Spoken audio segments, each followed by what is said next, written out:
నేను digital currency report ప్రధానమంత్రికి ఇచ్చినప్పుడు వారిని ఒకటే రిక్వెస్ట్ చేశాను.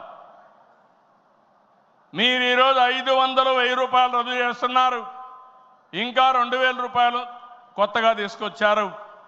అవసరమైతే 500, 1000, 2000 రూపాయలు రద్దు చేయండి, డిజిటల్ కరెన్సీ పెట్టండి.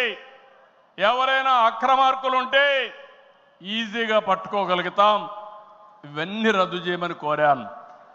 ఈ సభ సందర్భంలో మళ్ళీ ఒకసారి డిమాండ్ చేస్తున్నా. ఈరోజు అందరికీ డిజిటల్ కరెన్సీ వచ్చింది.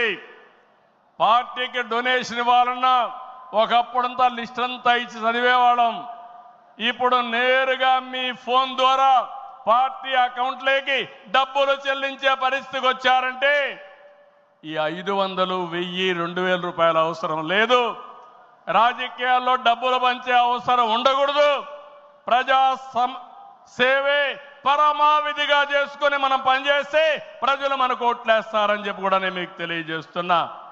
మీరు నాతో ఏకీభవిస్తున్నామంటే అన్ని పెద్ద పెద్ద నోట్లన్నీ రద్దు చేయాలని గట్టిగా చప్పట్లు కొట్టి హర్షాన్ని, ఆమోదాన్ని తెలియజేయండి.